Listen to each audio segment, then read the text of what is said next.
All right, we're all live on Facebook. Just give another couple minutes to let our everyone settle in, and then Bill, turn it over to you. So just give it a couple minutes. Okay.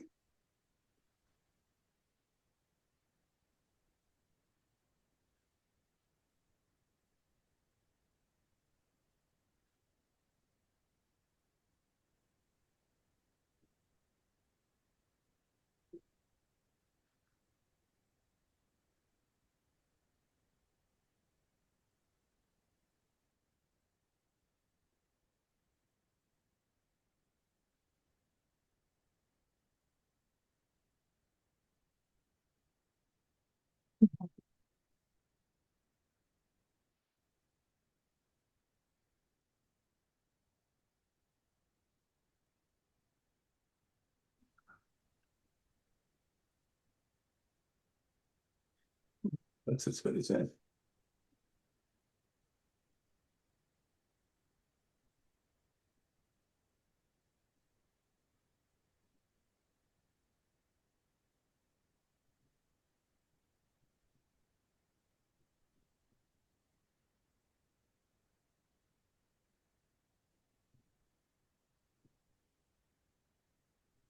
Hey, Bill, why don't you, Richie. yeah, why don't you get us started, Bill? Okay. Tonight's presentation is from Ira Silverman titled Growing Up a Railfan in New York City, 1946 to 1968. Ira takes us on a journey through his time as a railfan growing up in New York City. The presentation will include looks at the Long Island Railroad, the New Haven, the New York Central, and excursions and adventures beyond city limits. As a young boy, Ira was infected by the railroad bug on 3 trips to Florida on the Atlantic coastline. Although he was not a mileage collector, he got to ride twice on the Maine Central en route to summer camp. While in college at NYU, he sold tickets for the Long Island Railroad one summer at Penn Station. He completed his coursework for an MS in transportation at Northwestern University. One summer, he got more hands-on experience as an operator for the EJ&E. Smitten by Chicago, he worked 5 years at the Illinois Central in the planning department, where management included 3 future Amtrak presidents, Alan Boyd, Paul Reistrup, and David Gunn. He followed Reistrup to Amtrak, where he eventually was director of route marketing. He then wound up 41 years in the industry at MARC, where he was chief transportation officer. Ira is retired, lives in West Grove, Pennsylvania. He's a member of 40 historical societies and wanders the country to their various meetings. Welcome, Ira. Thank you. Can you hear me okay? Yep, coming through loud and clear. Okay.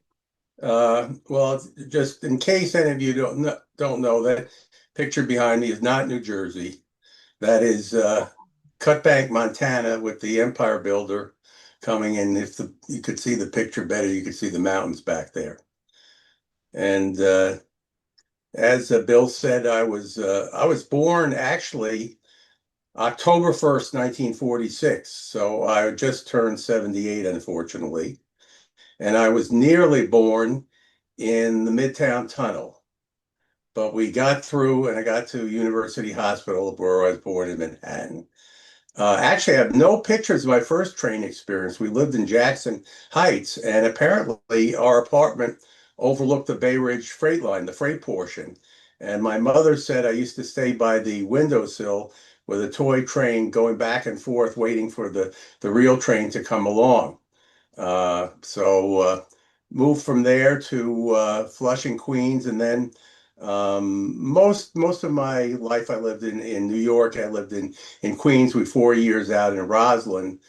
One small thing there, I was sick one day, and I was up in my room and I was playing a steam engine locomotive. And when I got better, my mother said to me, "I didn't want to tell you that they were running a steam engine on the Long Island Railroad and you couldn't go out." So I've been lucky. I've always wanted to work for trains. My early life, I wrote a letter, which I still have the response from the president of the Pennsylvania Railroad, and I've been very fortunate. And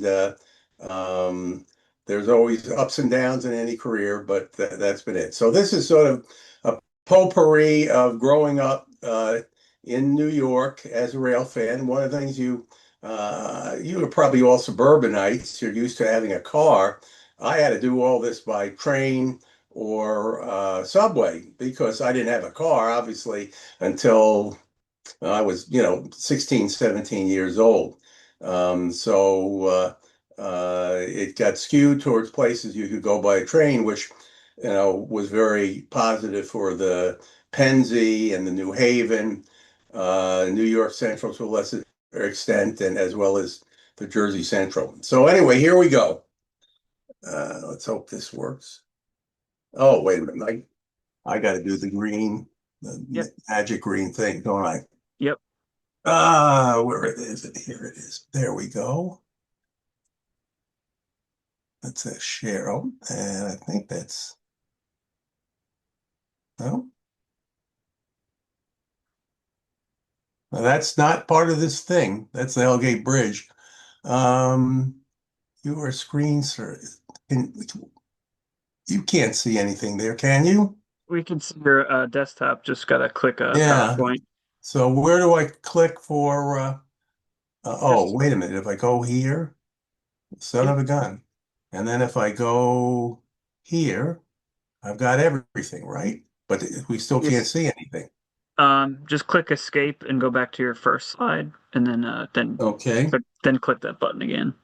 All right. Just go to the Oh, I first. see what you're saying. Okay. Here, Sorry about that. no worries. On a scale of 1 to 10, this is relatively good compared to other presentations. All right, here we go. Now you're in business. And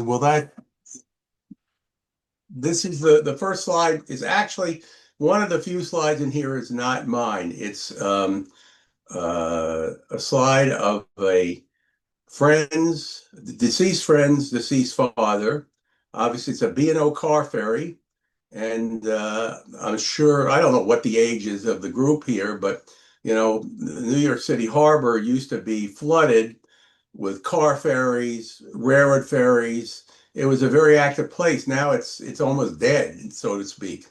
But it still was a great place to grow up. Of course, I always thought that the ideal place to be was Chicago, but in retrospect, I certainly had a good railroad experience. All right, and in the beginning, well, there it is. I want to stop. Can I have that little thing up there at the top. Can you see it, or just can you see the main slide? You can't see the little thing with your screen sharing and all that stuff, right? Nope, no one No, can. we don't see that. Okay, so my grandfather brought me the Santa Fe double F unit freight train, and which actually wasn't accurate when you think about it, because the freights used the blue and yellow. But I had that and had the cattle car with the cattle that went around out of the car and vibrated into the chutes and whatever, and that was a good start. And then, as Bill said before, we went to Florida 3 times. Uh, the first one we went and coach on the champion, the East Coast champion. There were still 2 of them there. And then we went on the Miami for 2 years in a lower berth, which I shared with my brother. But I'm still partial to the Atlantic coastline. I mean, I still remember the only double track route between the East and Florida. I remember everything was purple. I had my first coffee in a purple cup from one of the attendants who came through the cars selling coffee, and my father let me sip some of his.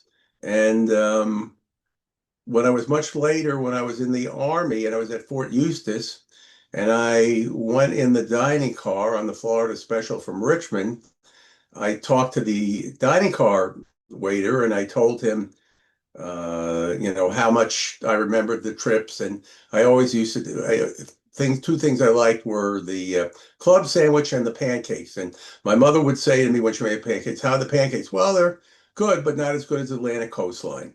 And So I got in on the train, and the following week I came back to Fort Eustis, and I had the same waiter, and I sat down and I looked at the menu, and I said, "Well, I guess I'm going to have the club sandwich." And he says, "I know, I've ordered it already."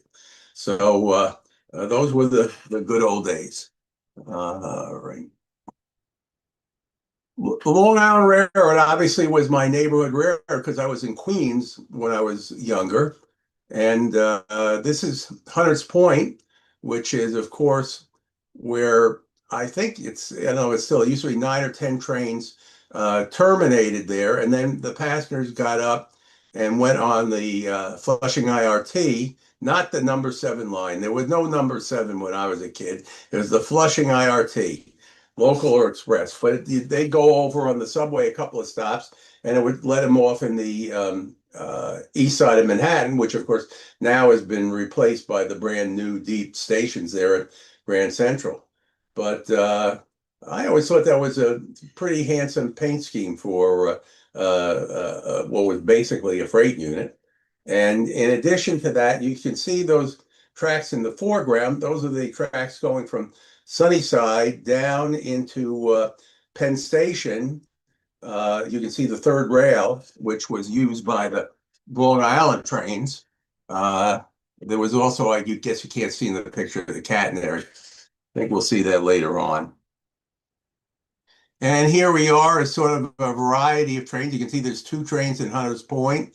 And then here's a Long Island train coming in from Sunnyside. And you notice he's got a variety of, not variety, a multiple of the famous Long Island double deckers. I think the British had something similar to this, but this was the only thing in the US, and I believe they were built at Altoona. And that famous Sunshine Biscuit sign was there for the longest time, but when I last went through on the train, I think the building's still there, but I don't know if it's a university or something, but it's no longer Sunshine Biscuits. Jamaica, on the left is Union Hall Street, which is just east of Jamaica, and those are trains laid up for the midday. The ones at the front, what are they? MP54s? I'm not sure. Someone can correct me. And on the right is the Jamaica Station, which is the headquarters of the Long Island. That's where I took a class in how to sell tickets. I was disappointed when they said, "Well, we used to sell uh, interline tickets, and we had a course, part of the course on using the official guide," which I probably didn't need, but they had just stopped doing that. And the first thing I did, actually, I sometimes forget, is I was in the telephone answering bank where, calls would come in and you answer the questions there. Then I went to Penn Station and was actually in the information booth and finally sold tickets. Here's the Long Island out in Montauk. Um, you can just barely see the Montauk Manor over there in the right picture above what was probably a secondhand B&M car, and then a former sleeper, which they were using as a parlor car. And that's quite is that a Dodge, I think, in the front? That's someone can date this picture from that car. You don't see fins like that anymore. And the Alco is Wying, because that's how they had to turn the trains there. This is at the east end of the Jamaica Station. It's to give the quality of the picture, but that's the Cannonball, which was at that time an all parlor car train on Friday nights with an open observation car, and you can see they were almost all heavyweight parlor cars, probably gotten from the Pennsy. Here's near Harold Tower. It's been changed a bit now, but that's Sunnyside Yard in the back. You can barely see the roofs.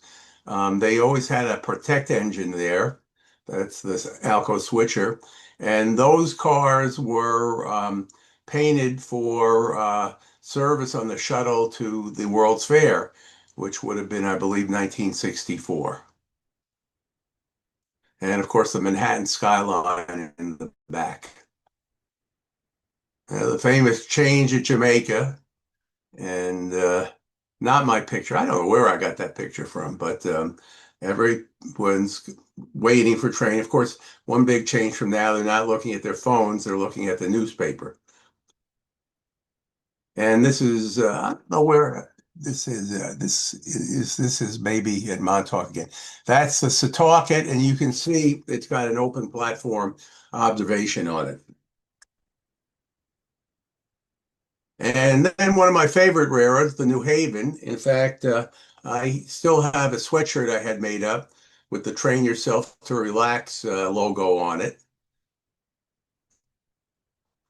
And the New Haven was particularly good because you could go from New York to New Haven and back for $3.77. You go anywhere on the system for 2 days for one way plus a cent. And I would go up to New Haven because it was about an hour and a half trip. And then, of course, this is the station is on the left still is, and these are the motor pit tracks, which are still there, but they're truncated back a little bit to the west. And what was great, I mean, the New Haven had a train almost every hour in each direction. Actually, more than that because the Boston trains were every hour, and then there was pretty much a Springfield train almost every hour with exceptions. And then you still had quite a few freight trains down to both Bay Ridge over the Hellgate Bridge and to Maybrook. So it was a nice way to spend a day. And then what I would always do when I go back, I would take a Hellgate Bridge train and I'd go in the grill car and have a piece of apple pie with a slice of cheddar cheese on the top. Moving on down the line, this is Cos Cob. Cos Cob was with the power plant was, I believe it was built in 1905.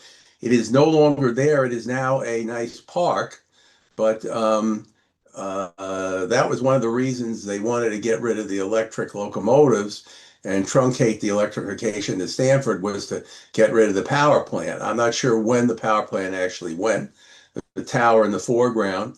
And if you look uh, at the picture on the left, you will see just to the right of the EP5 a whole bunch of open hoppers, which say PRR. And I don't know if that one says Erie Lackawanna, I don't know, but that's how the coal came in to burn in the power plant. And this is on the west side of the bridge, and that I know is the Yankee Clipper, which came out of New York at 1 o'clock. There were three fast trains or faster trains from New York to Boston. The Mayflower in the morning, the Yankee Clipper in the midday, and the Merchants Limited at 5 o'clock at night. The engines are a little shabby, but right up to the end, they had parlor cars and diners or grill cars, and it's interesting. The signal on the local track is set up for approach medium clear, maybe that is.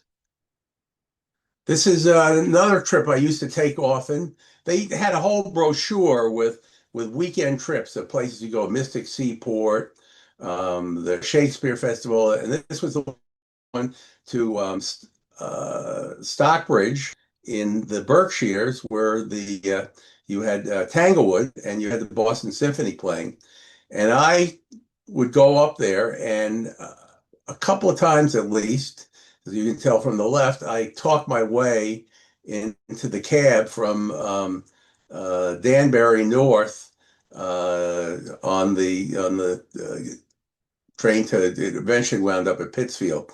Train on the right is coming back from Pittsfield, and it's interesting. Even on to the end on I guess it was Sunday nights coming back, there was a parlor car on that train. We're back with EP5s again, which were again the jets from the noise that they made from the fans when they started. And on the left is Woodlawn, which is where the pantographs are down, and they're running on third rail because they've come down off New Haven down the hill. And on the right is Oak Point, which of course is right before you go up on the Hellgate Bridge, and there's a freight yard there. There used to be, I think, car floats there, if I'm certain. Those cars are certainly what today would be antiques, and I think they're actually on what was the New York and Westchester and Boston right away, which at that point, some point there, swung to the left towards the Harlem River, where the New York, Westchester, and Boston did not go into New York City. You had to change to the L to go down into Manhattan. There we go, swinging up on the Hellgate Bridge. Just great view. And obviously the catenary was still there. It was still before they had taken it down, trying to get rid of the electrics. It did come back when they got the Virginian electrics. And there's two Fairbanks Morse and one GM Jeep coming up in Philadelphia, in from Queens in Astoria. This is out on the main line. That's a train going to Bay Ridge. And what are those? Those are Alcos. Well, the first two are Alcos. I think the third one's a GM or Jeep. And the New Haven always did whatever they could to generate business. And the left, I always enjoyed every year they had the Husking Bee train up on the Pittsfield line. And on the right, when they service to Cape Cod had been discontinued, and they brought it back from New York, and that's one of the flyers they do use to promote it. This is on the Pittsfield line. You can see we made a station stop here. This could be New Canaan or whatever, not New Canaan, Canaan. And anyway, obviously they're not using the gate. The gate is up, but the trainman is down there with his red flag, flagging the crossing. This was another favorite place in the Bronx, SS-20. SS-20 was the end of the New Haven trackage. They then went downhill over the New York Central and onto the New York Central. And it was still, you see the catenary is still up here. Just beyond there, the catenary ended. Coming up on the two eastbound tracks, there were what they call rake-off blocks in case the engineer forgot to raise the third rail coming out of the station. And I believe, I'm almost sure it was a Armstrong plant, and the operator was very friendly. They had no problem. This was in the Bronx, but I was able to get over there because someone at NYU had a car, I guess. Not New York, but still something I did when I was a kid, probably a later teenager. Take a ride up on the Ambassador, which was the Montreal daytime train. There was at that time there was both the Ambassador and the Montrealer, and this is Greenfield, I believe, and I remember seeing that engine was that shabby. As long as I remember seeing it, I've got pictures of it down at Springfield. And here we are on the Fitchburg. The shot on the left is very near the mouth of the Hoosick Tunnel, the east mouth of the Hoosick Tunnel. And on the right is the yard in Deerfield. You can see there's a B&M unit there, and there's a CV unit with what others was, and then soon that's a rail train. That was sort of the heart of the west end of the B&M. And then we moved to the New York Central. Everybody knows Grand Central. Well, actually, what you can't see in this picture, and it might be later, is the famous Kodak screen showing the pictures. I assume that everyone out there who's listening to this knows what's going on Grand Central for the next 2 weeks. Some photographer and author and whatever who loves New York has bought all the walls of the station and the waiting room and all for pictures of people of New York. And there's no advertisements at all in the station. He bought that out. He won't say how much, but you've got 2 weeks to get down there and see it. There's the ticket, New York Central ticket agents offices. This obviously is after 1971, not when I was a kid. But you on this side you had the New York Central ticket office, and on the other side you had the New Haven ticket office. And behind it, those chandeliers is the Vanderbilt waiting room. And here's Mott Haven. Mott Haven was the passenger yard for the New York Central. It was in the Bronx. All the trains had to be pulled out to the Bronx, run around the Y right there at Mott Haven, and go up. I'm gonna draw a blank here. Another mile or two past Yankee Stadium to where the car washer was. And this is the 20th century being pulled down in the afternoon.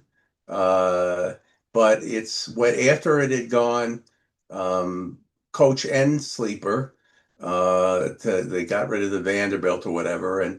But you can see that even the coach section, it had two slumber coaches. I remember three slumber coaches. It had its own diner. You get to go in the 20th century diner, and a couple of coaches. So it was, the Central was going to do it right when they did it right, when they did it. And if you look right over the first slumber coach, you'll see this big building. I think that's or it might be the one to the left, is the Bronx Post Office, which I worked one Christmas throwing packages around in the parcel section. I always like that. That is really sort of an idealized view right around Mott Haven, and that's the Century and the twin slumber coaches. Now it's a little video for you. This is the 20th Century Limited at University Heights, where I went to college in the Bronx. Here comes the end, the 20th century, the Hickory Creek or the other one. I can't see which one. We'll see if we can do that again. Yeah, we will do it again. RPO. There's the coaches up front. And then two slumber coaches. I'm not sure if those were sleepers there. Twin unit diner was in the middle.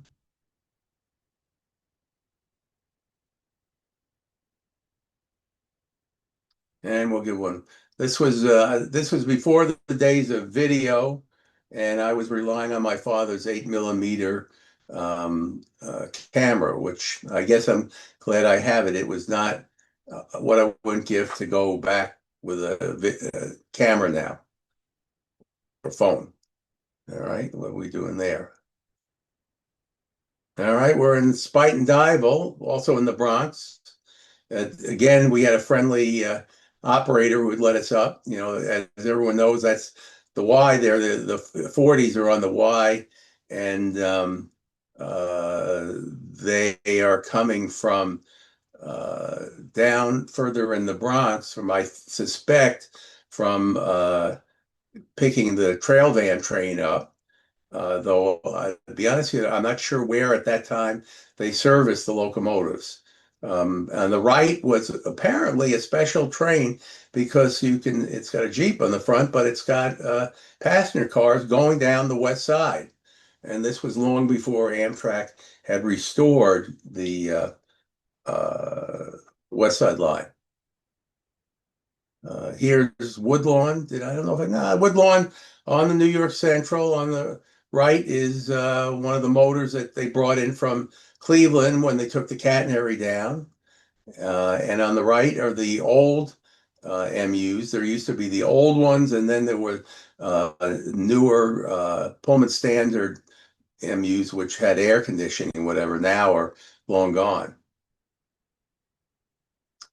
This is 72nd Street Freight Yard under the West Side Highway. You can see there's a turntable in the back, and there were car floats here, and it was a pretty good sized yard at one time. There's the car float. I mean, a lot of stuff that came in, rather than coming, I don't know why it didn't come down the West Shore to the west side, to the other side of the river, but it didn't. And then it got floated to wherever it was going. Road to the Future. This is the West Shore in, I think, Dumont. Somebody can correct me. And it's a hot train with quite a few, what, one, two, three, four, five units. That was, I believe, at one time, four tracks. Now we're at Harmon. On the left are two passenger units, which are going around the loop. The loop was built for steam engines because they had to be turned. Um, Theoretically, the E units would not have to be, but nonetheless, they could continue to use it when I was there. And the tracks in the foreground are the leads to the shop on the right. That was the New York Central MU shop, but they're all the cars out front are RDCs.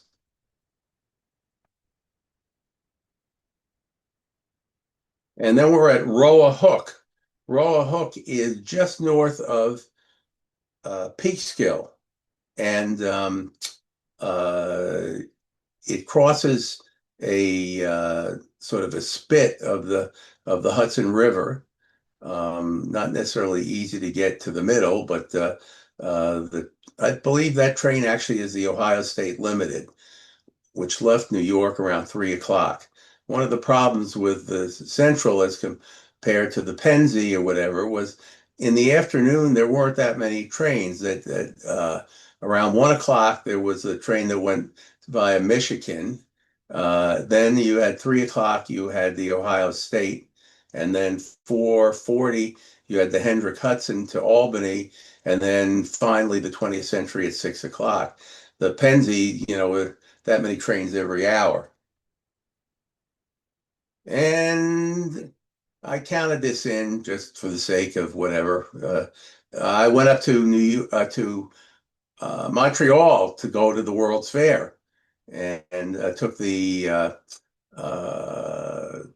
Montreal Limited one way, and I think the Adirondack the other way. And obviously, there's the famous PAs at Albany, and the Alcos. That's actually on the southbound Adirondack. It's kind of late at night, and you've got the reflection off the shield.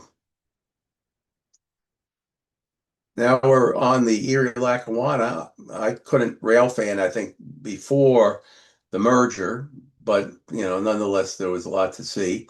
This is the New York ferry terminal.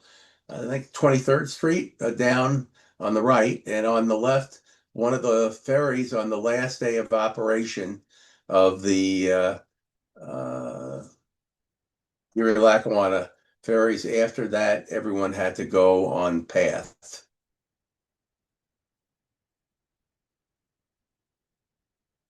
I think they speak for themselves.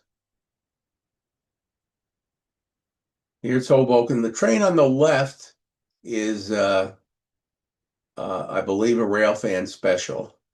Looking at the green cars and people walking around the platform. The right, obviously, is the Phoebe Snow when it was restored. I mean, the one problem with the Erie Lackawanna was if you were living in Queens, unlike, say, you were living in Morristown, it was pretty early to get to Hoboken by 8:30 and 9 because I had to take the subway and then a ferry and whatever. But I obviously, maybe I was there for a fan trip and I just happened to get the Phoebe Snow. This is the Jersey City counterpart, which by then was abandoned. Originally, the Lackawanna was in Hoboken, and the Erie was in Jersey City, or Pavonia was what it was called on the path. or the Hudson and Manhattan. And then at some point, they were combined to save money, even before the merger. But obviously, they continue to use it a little bit for freight service. Otherwise, those Fairbanks Morse units wouldn't be there. But down below, you can see the tower and all the abandoned track. And the area was great for excursions. As someone once said, their theory was all this commuter equipment was going to sit around on weekends. And so they were going to make a little bit of extra money on the weekdays. And that picture is kind of unusual, you might say, because it's an Erie-Lackawanna train on the West Shore at West Point. We went up, maybe we went up to Newburgh and then came down the Newburgh branch. I'll be honest with you, I don't really remember. Not a good note taker. And on the right was a typical flyer for one of the trips. That one's what we're going to Delaware Water Gap, Poconos, Susquehanna, Wyoming Valleys. That would be Scranton. And of course, the Erie-Lackawanna did it right. There was always one or two diners on every train. Here's one at Scranton. The one on the picture on the right is at Scranton. Picture on the left is, I think it's known as the $1 Million Curve because you've got a great view. But those PAs certainly are handsome in the Erie-Lackawanna paint scheme. And here's two more. The one on the left is my first fan trip on the Erie-Lackawanna. We ran from New York to Honesdale, but we went over the Graham Freight Line and the Mudna Viaduct, which you're looking at now. And then we came back down and we reversed direction and we went up the Newburgh branch to Newburgh. We got back kind of late. We did have a diner on the train, but I remember in the morning, my parents went with me. I was, I think, 13 years old. And it was a gray day. And my mother said, well, there won't be many people on the train. Well, of course, it was sold out and we had to sit separately. The picture on the right, I only wish the picture were better, but that's Storuca Viaduct, and that's a fan trip where we did a photo stop there, and I climbed all the way up that hill. I wish it had been sharper. I've tried many things with it unsuccessfully, but a viaduct certainly is an impressive bridge. It's unfortunate there's only, 3 trains a day each way, 3 trains a week each way on the viaduct now run by the Susquehanna. And we're back in Hoboken. The left is a PA and originally in the Erie. Well, it's still in the Erie color. It's up out of the turntable. And the right is the Lackawanna MUs coming out of the Bergen tunnels. And here we are at Suffern in Denville. Suffern, I used to go up there. My aunt lived in Rockland County, and I'd go up. There was a train at around 9 or 10 in the morning, which was the Erie counterpart of the Phoebe Snow. It had at least, heavyweight streamlined coaches, and I'd run up and ride that, and they'd pick me up. And on the right, Denville was a good place.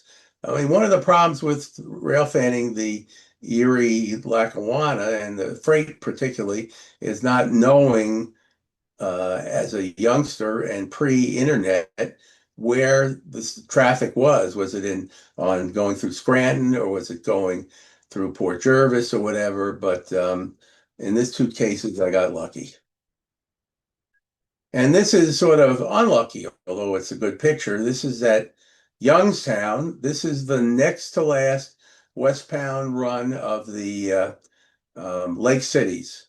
And I went on it going back to Northwestern for grad school. And the sleeper came off at Youngstown. And then the diner came off on this trip. It came off at Marion. I thought it sometimes it went to Huntington, but apparently did not. But this train will turn around. Well, no, this train will not turn around. This train will go to Chicago and die there. And now we're on the anthracite roads. This is somewhere probably up in Allentown.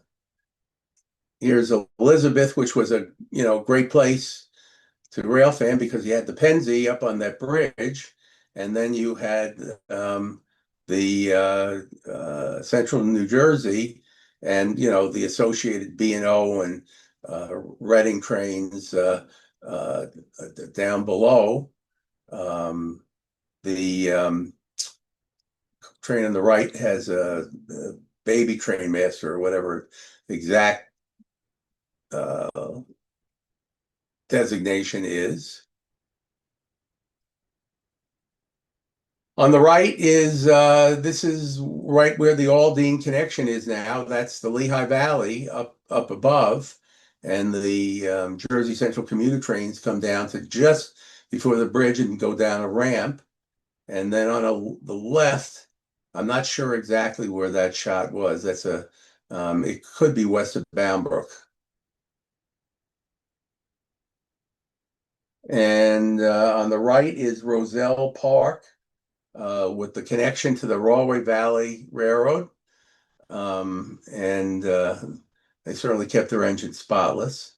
And on the left is Boundbrook, which was a great place because you had all the Jersey Central and all the Lehigh Valley and all the B&O and whatever. I sort of pondered that picture up on the train that's up on the Central Railroad of New Jersey is got an N&W unit in the front, and that's not a Jersey Central unit mag. Let me see if I can see what that says. I think it maybe in Norfolk and Western, but maybe not. And it's got intermodal cars and piggyback. And people have told me that was the Apollo, the hot intermodal train from the Lehigh Valley and Norfolk and Western, and that he went up there and there was an intermodal ramp somewhere up there that he set out. I've never read about that. If someone can confirm that, it would be interesting to know.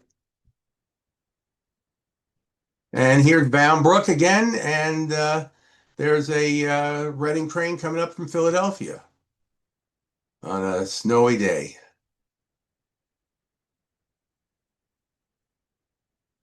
And this was my first live steam engine. This was an Iron Horse Ramble in November 1960. Uh, and this is at Port Clinton. And those of you who have been to Port Clinton now know it doesn't look anything like that. I mean, it's basically, other than the two main tracks and splitting into the two lines, there was nothing there. Now you've got shops and a yard, and it's pretty impressive. This was they had run all the trips with one engine, and then one year the ridership was sagging a little. So they ran several trips with two engines, and this was the third of the trips which I went on. I think I got on it. I know I got on at West Trenton. I took probably the Pennsy down to West Trenton, and then the bus or something over to Trenton, and the bus over to West Trenton, and it was pretty impressive. I mean, it took 5 minutes before all the smoke dissipated, and never having seen a big mainline engine, it was sort of beyond belief. And here's a few more. That picture on the left is Port Clinton, and you can see how open it is where now the shops and everything else is. And the railroad goes around the right to Tamaqua, and then the other line you can't see swings up to the coal fields. There I am on the back of a caboose, and on the right, another picture of someone admiring the 2100. Oops. Come on. And now for something entirely different, as Monty Python would say, this is the Butler Day Express, the Susquehanna train, which ran to Butler, and about 5 or 6 times a year, whenever it was a holiday that people would go home early, let's say Thanksgiving Eve. In this particular case, probably Election Day. Uh, they would run an early train at 1 o'clock. And of course, the trains came out at Susquehanna Transfer, which was under, if you see the bridge he's under there, is the road that comes out from the Holland Tunnel and from the Port Authority bus terminal. And then on the right, we're pulling into Butler, and you got back on a, commuter bus, um, the red and tan line. I'm not sure, but that's how you got back. And there were always a lot of fans, and there was always, you can't see it. I have a picture. It's not here. There was always a drumhead on the rear. This is cheating a little because this is beyond the what did I say, 68 period. This is probably sometime in the 70s. I went up to visit my friend in Buffalo, and we went to Batavia, and that's the Apollo. In fact, we got the Apollos in both directions with good pictures. I limited myself to one. And there's a new book out about the Lehigh Valley, and they talks about how, compared to some of the eastern roads, they had been holding their own and traffic had been going up. And I think what killed them was some of the big floods that they had. And of course, what also killed them was Conrail, because the USRA did not want any competition for Conrail. I was told by someone who worked for the Lehigh Valley that the Canadian National was actually very interested in acquiring it to give them access to New York from Toronto, and the USRA squashed that because, again, they didn't want any competition. Now we get to the standard rarity of the world, and that actually is the cover of the one of the annual reports. And Penn Station was my biggest destination, because there were more trains there than anywhere else, and it was easy to get around. And you could go down the platform. I must have been there for 8, 9 years, and no one ever said, "What are you doing here?" Never had a problem.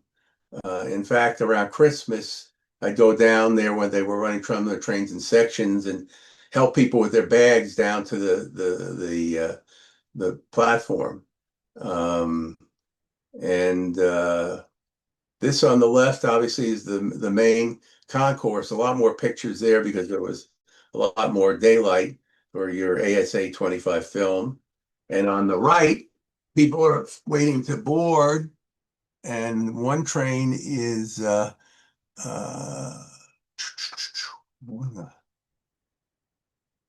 think it's the East Coast Champion, and the other one is the Southerner. Of course, the Southerner probably didn't run as a dedicated train. It ran on the rear of a New York train, and of course these are the west gates, and the station, the concourse, and behind you are an equal number. Depending on the train, they would load from either the east or the westbound gates. Oh, it says west gates, so I didn't have to figure that out. And someone can probably date this because the musical 110 in the Shade was playing there. You can see that sign. And there's an usher talking to a passenger. Information. If you look through the open gate and turn on its side, the white sign there is the sign for the Broadway Limited. And of course, those signs went up into the pockets when the trains were boarding. And this is a view no longer doable for a couple of reasons. One, the G's and the EP5s are gone, but more, it's covered by a building. It lasted a long time like this, and on the far, far right, next to that GG1, you can see the Long Island cars. That was before they built the yard on the far west side, so they stored cars there. And that G with the boxcar is probably switching. That's I think, an X-29 boxcar, which carried mail.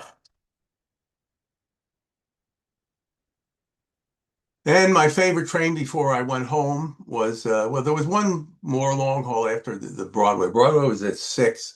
The Penn, Texas was at 6:45. But this is down at the bottom of the stairs, and you can see, well, how many cars are lined up in the. Now, remember, this was one of 3 all Pullman trains in the country, and he had 1, 2, 3, 4, 5, 6, 7, 8, 9 sleepers, and a twin unit diner, and an RPO, and a friendly uh, sleeping car attendant. And here's the twin unit diner. Nothing could be finer.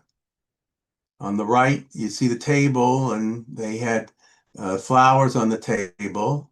Um, and just for the only thing you could say that was bad about it was a lot of those chairs, the upholstery started wearing and wasn't replaced. But it was a nice.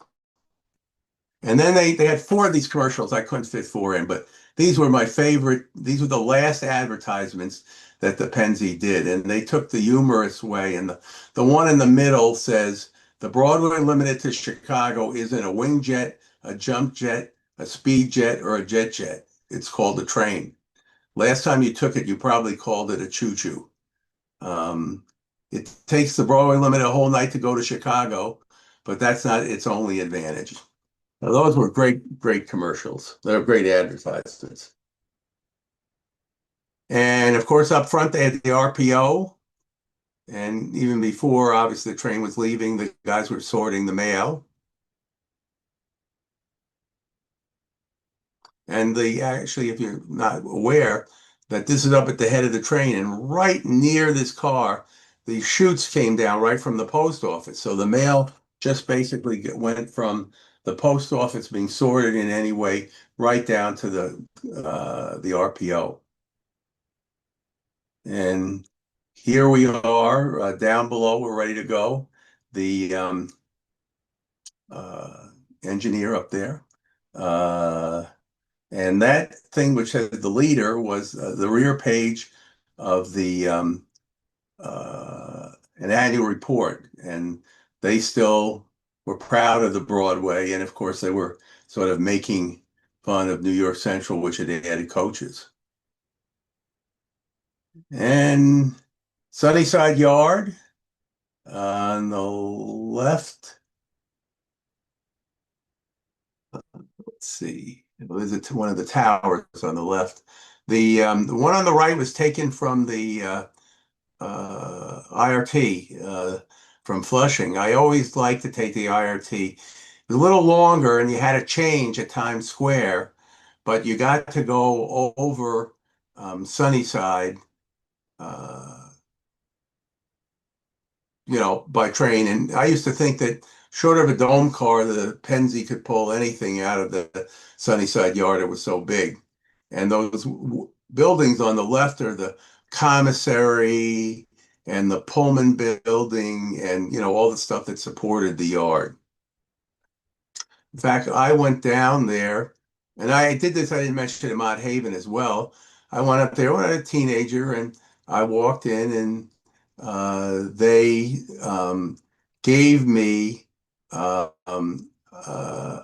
silver syrup pitcher which said PRR on it in engraving, and a special Irish linen napkin which somebody had built on spec to try and get the railroad to buy, and I think some china. And of course, they sold the glasses with the GG1 on it, which I have only one of. And the same thing happened in Mott Haven. I came away with a box for $3 of china. Things were a lot friendlier back then. Of course, I don't think there was many rail fans as there are today. And here we are again, Sunnyside. On the left is the motor pit. And if you look, you can see on the left of that GG1 are the last 2 DD1s, which were the first engines in Penn Station. They were third rail. They always were third rail engine, and they pulled the Pennsy trains through the tunnels to Manhattan Transfer, and they pulled Long Island trains out as far as the third rail was. And there's only two left, and unfortunately, they're rusting at Strasburg. I mean, these are truly historic engines.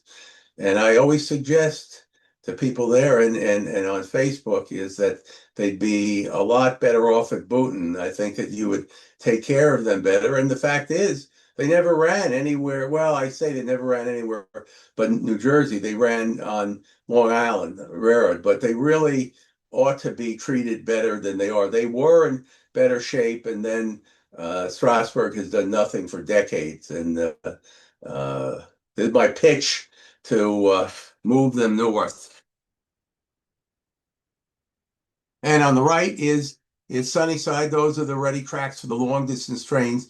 They were the closest ones to the um, uh, buildings which service them, the commissaries and the Pullman and whatever. And I think that that is the lettering on the building, which you probably cannot see, which said Sunnyside Yard, the world's largest passenger yard. And here we are again on the left. That's GG1 against the ready tracks, and they're in the way in the back there is the commissary buildings. And then on the right, this is right at what do you call it? This is at Hunters Point, Long Island City, and G bringing a train into Penn Station for the evening. I can't see what cars are back there. It could be a through train. And then if you look over, just over those sort of fences, there are two tracks coming down.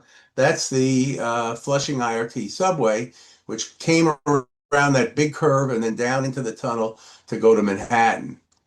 And then in the backyard A, which was the Long Island's freight yard, the Long Island did a not insubstantial freight business for very long. There's a little left, but nothing like it was. And Elizabeth, as I said, was a great place to go. This is the big curve on the left, and I think that is actually a long haul train with a lot of head end.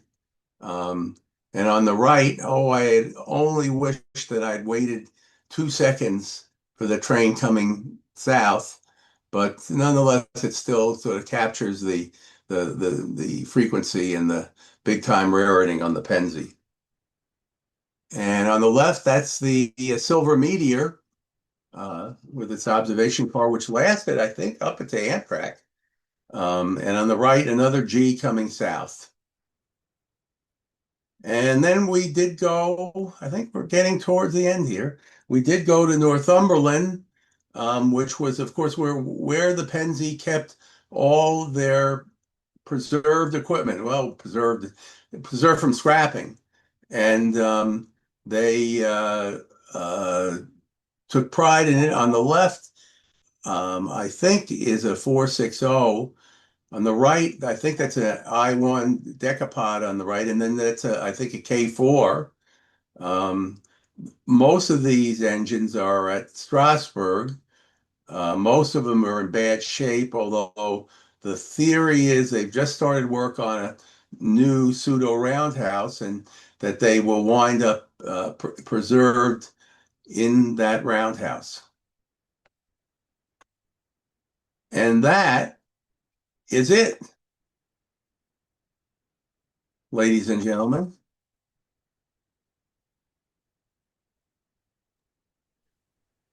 Well, thank you so much. I really appreciate the presentation. That was certainly a great look at all the goings on in this area. Probably before you were rail fanning. Well before. So if anyone has any questions for Ira, you can feel free to drop them in the Q&A. But other than that, lots of nice compliments on the program from our What attendees. do I do? Do I do something on the top?